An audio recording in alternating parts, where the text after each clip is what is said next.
Wall Street Memes Casino, I'm fine. and Sportsbook. This is KUGAN CASSIUS for IFLTV. Delighted to be joined. Amir. How are you? Amir King Khan. How are you, mate? Are you still King Khan? Yeah, man, I've always been king, man. I mean, look, it's always good to be here, and obviously my mate owns this place, so he's let me park all the cars inside. Not bad, eh?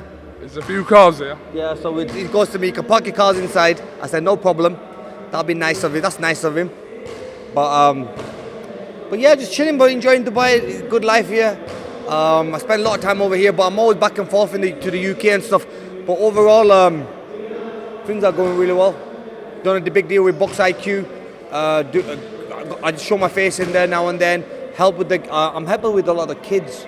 You know, keeping them off the streets. Well, in Dubai, you don't really need that, but getting them into boxing, really, giving them a bit of diverting the energy into something positive and staying off them PlayStations and computer games and stuff. And you know, so yeah, Box IQ is doing really well, and also I've just took ownership of Wow Hydrate as well.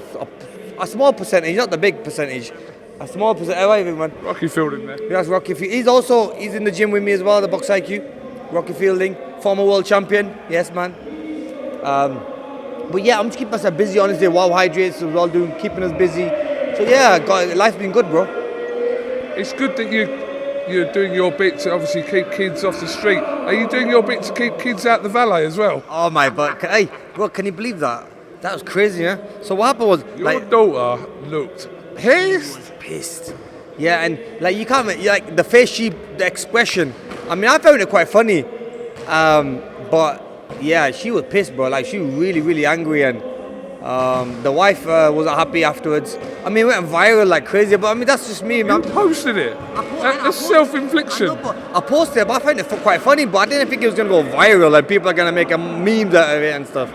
I mean, it is what it is, and at the end of the day, look, retired life, been hit in the head too many times, forget things, forget my daughter in the car, so it is what it is. That's mad. But listen, things happen, and it's one of them things, but... It is one of them things. She was always safe, though. In Dubai, that just shows, in Dubai, you're very safe, the kids are safe, you can leave them in a valet, in the car, with a valet, they're going to be safe. Don't start advertising this for valet parking, by the way. Sure, they should be paying me now. I mean, but look, that's Dubai for you, innit? You know what I'm saying? But yeah, she wasn't happy. But I didn't think it was gonna blow up that much. I just found it quite funny that, look, I've left my daughter in the car. So when I went inside to see the wife, she goes, where's Elena? And I'm like, I thought she was with you girls, with the mother-in-law and my wife. And she's like, nah, you left it in the car. What the fuck? And I'm like, shit, better run and get her. So obviously, told the valet guy, he got the car, he's bringing the car back around again.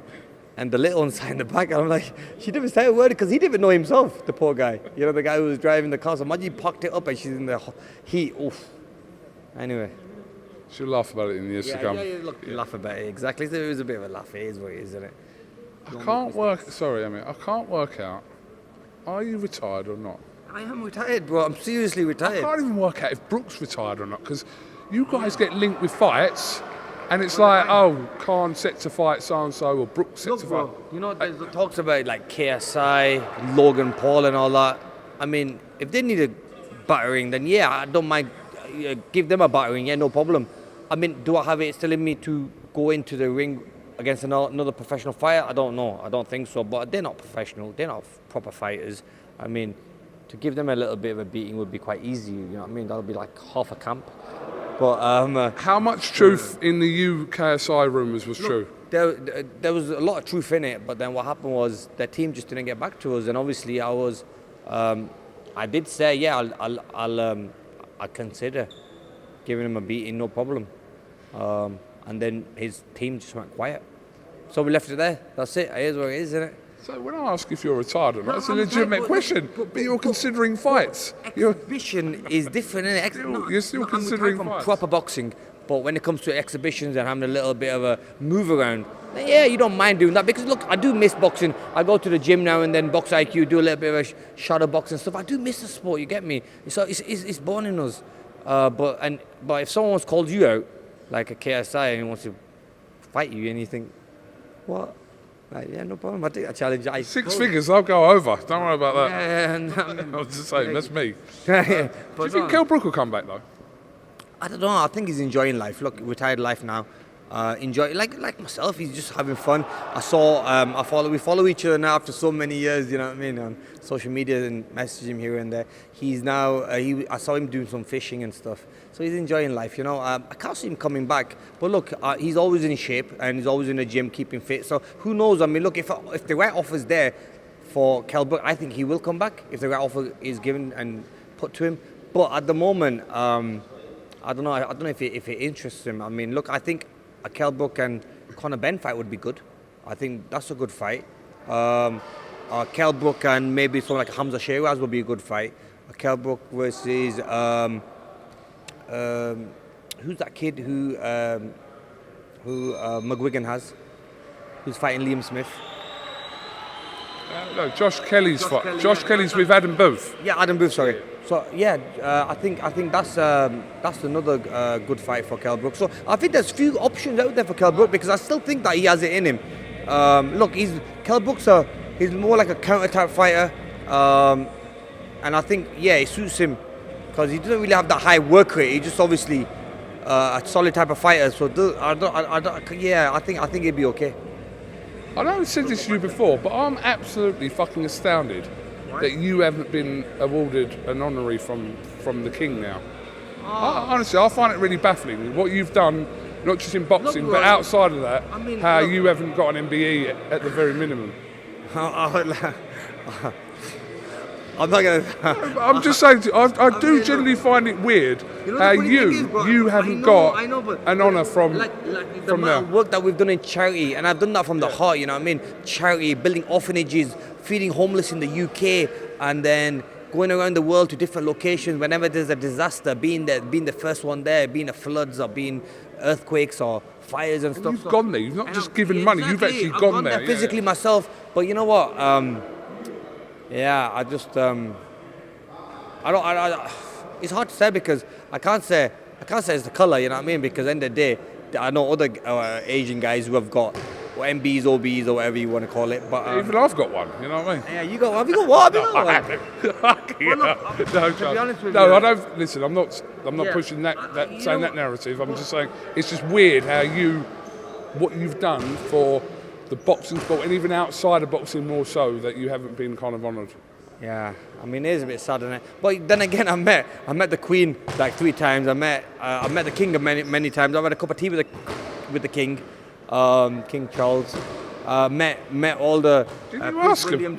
You know what? I don't have anything to ask him. I'm not going to ask for a award. You know what I mean? I'm not going to ask for it. Hang on. I just left it to him. Like, hey, Charlie, what's going on? Why haven't I got a little thing? But the thing is, I think they all think I've already had one. I've already got. Seriously, I go to events. Maybe. People think I've already had one. I mean, people get one when they win the Olympic medal. Obviously, I won an Olympic medal. I didn't get one then. But I don't know, man. Can you do some inquiries or get Mr. Eddie Hearn on it or someone like that? I think someone generally should push this. When it comes down to getting things done, I think Eddie's good at getting things done like that. So Eddie Hearn, I think I'm going to put that on to Eddie. I'm sure Eddie will be able to do I'll ask him in my next interview because I generally think that it's a bit weird how you haven't been recognised in that way. Anyway, it is what it is. And it is what it is, but yeah. It is what it is. Boxing's been good to us, and yeah, I mean, like I said, any honour is a big thing, you know what I mean? But I'm just happy the way my life is and my career's gone, and I can sit back and look at it now and say, wow. But yeah, that would be a cherry on top, getting honorary by the King. So yeah, let's see, man. That's it. Let's see. What chance do you give Eubank if he fights Canelo? Eubank and Canelo, okay. Canelo is hitting a little bit of a dip now. I like Eubank. I think he's a good boxer, but has he got that power? Can he sit on his shots and will he hurt Canelo? We don't know if that'll happen. I think Canelo will be able to walk through his punches. That's where Canelo then starts breaking his fighters down and start hurting them with big power punches and big solid shots. So I just feel that it's a Canelo win for me. But I do like Eubank, but I just don't think he has this skill to keep him away. I mean, unless you have to keep him running. Look, you've had fighters like, I think it was Lara. Lara moves well. He fought Canelo. Who's the other boxer? Recently? I mean, I can talk about myself. like I said, I told myself, I fought Canelo. was that your fight with Canelo? My fight. So, you boxing, man, you can keep it. You were winning that fight, by the way. That fight, but still, Canelo's one of them things that one of them fighters that what he can do, he can push you back, get you in a corner or get you to stop your feet, and boom, he's landing that big shot. You get me? So look, it is one of them things. He caught me with a big shot, which probably would have knocked out a lot of people.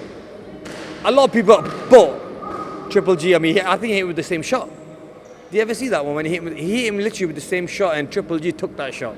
But like I said, I think that shot would have knocked anyone out, to be fair. Yeah, no, definitely. But didn't knock out Triple G because he was hit hard.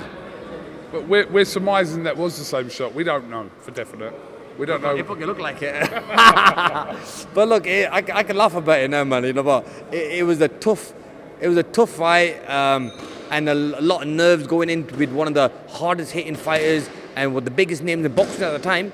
When I fought him, and like it was an honor to. Still is now, I suppose. Still is. Now the guy is in top of the game. So yeah, they were good times, man. And sometimes I have to pinch myself and look back at how many massive fights I had, like in Vegas and New York, and fought at the big. You didn't give a fuck, did you? You'd fight anyway. You generally would fight anyway. I would you fight didn't anyway, give a but fuck. you know me, bro, look. Oh, no, you just But didn't look, give a you know fuck. this Kell Brook fight. You know, I knew I was done from the sport, and I had to do it for the fans. Like, but I knew that I don't have it in me. I don't. You know, when I was in training camp, I just know that I don't have that fire in me, or I just can't pull that trigger. I couldn't, bro. I was getting caught with shots by sparring partners, thinking, oh, you shouldn't be catching me, and I was just getting hit. And like, you know, me walking out to that ring against Kell, I just didn't have it in me. I was like, oh, you know what? I have to just show up, and that's it. And just won it over. You answered the question because obviously the whole thing for your career was when you fight in Brook, and same for Kell as well. And that's why and I had then to you do it. answered Now, that question. It wasn't your night, but it wasn't my night. You and still the better ticked man it won. off the list that I took you still went in there with him. So that's why I think other fighters should take a leaf of my book and look at what I've done. For example, fighting the best. I never shied away from any fight. Going to people's own states or countries and fighting them there. Like, for example, with Lamont Peterson. Then going to Vegas, fighting the lights. I mean, I took all the biggest risks. Garcia, Maidana. Yeah, I mean, I had some walls, bro. And then, obviously, my last fight, where I could have just took an easy fight and said, guys, I'm going to take an easy fight, just to call it a goodbye fight. I could have fought anyone, knocked him out and called it a day. You think I would not have sold that arena in Manchester? I could have sold that arena out, you know what I mean, in Manchester, and made a lot more money, or as much money, because obviously ticket sales would have been big. But the thing is, and obviously we have good relationship with all the TV networks, they would love to have bought it, you know what I mean? I mean, look, we went with Sky for that fight against Brook, but really we had deals from, like, Eddie had a bigger deal than Sky. He offered more money. But we went with Sky because I thought it was a bigger platform at that time. But look, I never ever shied away from any fight. I mean, and I think people should take that leaf out of my book. From a fan perspective, the most frustrating fight of your career was the Prescott fight. Yeah. Because then again, I don't know Prescott's very heavy-handed, but you were better than what happened on that night. I needed that. I think I needed that at that time, believe it or not, because, you know, being that young and knocking everyone out and not taking it seriously. I mean, I took it really seriously. Who tells you after a knockout like that against Prescott? Did you underestimate Prescott? No, I mean, I underestimated everyone because I just believed that no one can beat me. After beating Kindling and becoming number one in the world as an amateur at the age of 17, I was like, who's going to beat me now? You know what I mean? I'm the best out there. And then knocking everyone out in the early pro careers. Yeah, I'm getting put down now and then, but I was still winning the fights. And I didn't think that no one can hurt me the way Prescott did. So obviously when that fight happened, it gave me a massive wake-up call that I can get hurt and I need to go to a drawing board and I need to start fixing the way. If I want to be a world champion, I have to fix myself. And I need to get away from all the distractions. But I'd be sat there a day before the fight or a day of the fight, having chocolates and crisps and just indulging, you know what I mean, having fizzy drinks and not taking it seriously. After that fight, I took it all seriously, and you can imagine. I mean, I don't know, but like, look, 2 fights after that, I was a world champion. I could become a world champion 2 fights after that Prescott fight. No one would have expected that. It was against McCluskey. McCluskey, and then I fought against Barrera. And then I'll become the world champion after a fight with Kotelnik. So they were like, 3 fights. Kotelnik, yes. And Kotelnik was a tough guy as well. Yeah, he was. I went up at weight division, and I think that was one of the things that I was killing myself making lightweight. So I had to move up. Now this is where a lot of fighters are making that mistake where they stay in their weight category for too long, trying to think I'm going to win a world title in this weight. That's what I would have. I wanted to win a world title in lightweight, but it was killing me that it was making me chinny or it was making me, vulnerable. So I had to go up a weight and obviously won a world title that way. Yeah. Who was the best trainer you think you worked with? You worked with some of the best trainers in the world. I work with Freddie Roach. I think he's an awesome trainer and an awesome guy. Virgil Hunter, top guy again. Then you had Bomac. Obviously, you've seen his resume. He's one of the best trainers out there. Then I work with Joe Goosen. And the guy in my last fight against Billy Dibb, I work with Bones Adam. So look, bro, and then Dean Powell, who obviously... God rest his soul. Lovely guy, rest his soul. He's a lovely man, he was. And then Oliver Harrison as well, rest his soul as well. Absolutely. So I work with some top trainers, but at them all, I can say that when I was at my peak and I was at the best I probably did was with Freddie Roach, because he brought the best at me, and but it was just that I needed more help on the defensive side. That's why I went with Virgil Hunter, and I like the way he talked to me. And so look, with each of my coaches I work with, I've had some good performances, good and bad. You know what I mean? It's been good, and I've enjoyed it. I've got to learn different styles, work with different people, go to different locations. It's been a good. It's one of the reasons that kept me in boxing for a long time. Because imagine you can get bored with one trainer all the time. I was changing around, I was going to different locations, I was training in different places, different states. It was making it more interesting and more fun. Absolutely. Just a couple more things before I let you go. Yeah. What have you made of the situation with Carl Froch and Anthony Joshua, their little beef going on? Yeah, I just think Carl Froch is a proper hater. I don't know, seriously, and I think that whenever he sees someone successful, he always wants to go at them. Maybe because deep down he's hurt and upset and envies these people because he didn't do half of what Anthony Joshua did or half of what I did. Because at the end of the day, look, say what you want. I mean, he's living in Nottingham. It's like when Frank Warren made that statement back in the day that Amir Khan sold out the Nottingham arena quicker and more than when the own fighter in Carl Froch couldn't even sell that arena out. You know what I mean? I went there, fight number 5 it was or something, and I sold out on my 5th fight. You know what I mean? Look, and I think he had a good career though, didn't he? Carl Froch did. He had a very good career, didn't he? He had a brilliant career, you know what I mean? But the only thing is that he look, I don't think he likes it when someone gives it him back. And you have to be able to take it if you're going to give it. So he's giving it to so many people. I keep quiet, man. I don't want to talk about it, you know what I mean? I just let him be. And sometimes I think, he loves talking about the chin and doing this and doing that. I mean, look, bro, my bank balance don't lie, you know what I'm saying? If I made fucking big money, a lot more than I can triple what you made in his career. No, on a serious note, that's what burns him. And that's why he can't take it. It's the honest truth. So forget about skill or whatever, or forget about, look, okay, fine, if you want to talk about skill and where I fought in Vegas, top the bill there, work with Golden Boy, was one of the top fighters. Same with Matchroom work with Frank Warren. I mean, top my own bills, I had my own TV deals with HBO, Showtime, ITV, Sky. I mean, the list can go on. Like I said, I've been there, I've done it all. So really, you should be the last person talking shit about me, you know what I mean? Which I've heard him say a few times. But look, I never really let him get to me. It doesn't really get to me, but I just think that people look at him thinking that he's a bit silly, really. Now he's having a go at Anthony Joshua, which I think is so stupid. What Anthony Joshua's done, winning an Olympic gold medalist, being an Olympic gold medalist, winning world titles. I mean, bringing back the heavyweight championship to England is a big thing, you know what I mean? But still, he's got something to say about that as well. But look, what can we say? I mean, I remember that fight when I was working with Carl Froch on Sky, I think it was, when Fury fought against Klitschko and he won that world title. I think it was on Sky. Was it on Sky, that fight? It was a Sky fight, yeah. And so at that time, obviously, when so me and Carl Froch were working together on that Fury versus Klitschko fight, and I was like, oh fuck, you know, he's gonna have a go, he's gonna say something, you know, because I think it's just in him to have a go at someone. And I was like, I don't want to be at the end of that mic where he's talking shit to me, you know what I mean? And then instead of me talking about the fight with Fury and Klitschko, there'll be me and fucking Carl Froch having an argument about who's the better guy. If he says he's better than me, he's better than me, no problem. He's bigger than me, he's better than me, he's won more titles than me, he's done everything. But look, with me, I want peace in life, you know what I'm saying? So wish Carl all the very best. Look, he's a great fighter though. Look, I'm not gonna lie. I was watching some of his highlights and he is a good fighter. I mean, the heart he had, the way he would just go to war and throw a number of punches. I mean, it was good, bro. I mean, look, okay, at times looked wild, but still, it was exciting for a fan to watch.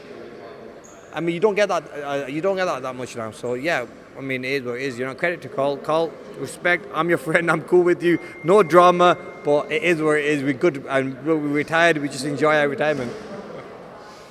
Last one before I let you leave, Amir. Tyson Fury, can he avenge the loss to Usyk? I think so, yeah. I think Tyson can win that fight as long as he sticks to the same game plan. He needs that same hunger as when he fought against Klitschko the first time. Sorry, he's only fought him once. So anyway, when he fought Klitschko, the time he fought him for that world title, he needs that same hunger. If he has that same hunger, he will beat anyone. Okay, you know, I think he took it a little bit lightly, fighting against Usyk. I think he thought Usyk is the little man, is the guy who's not going to be that strong, but Usyk proved us all wrong. So this is when Tyson comes back, and I think he'll do a job on, he'll do a good job on Usyk, because I think overall he is the better fighter, he's the stronger fighter, he is the bigger fighter as well in weight. So yeah, I got Tyson hopefully winning that fight. I think if he takes it more seriously this time, which I think he will, it's going to be Tyson Fury, late stoppage or unanimous win. December 21st. Amir King Khan, thank you very much for talking to IFLTV, much appreciated, always giving IFL time, and I'll let you go and enjoy the rest of the boxing, my friend. Can have fun editing that, innit? Nah, that's fine. But listen, I'm not cutting nothing out. But me, I'm not going to cut it, but me and Carl Froch got no beef, we're cool with each other, we're too old to argue about things. Yeah, Hakeem Palmer here.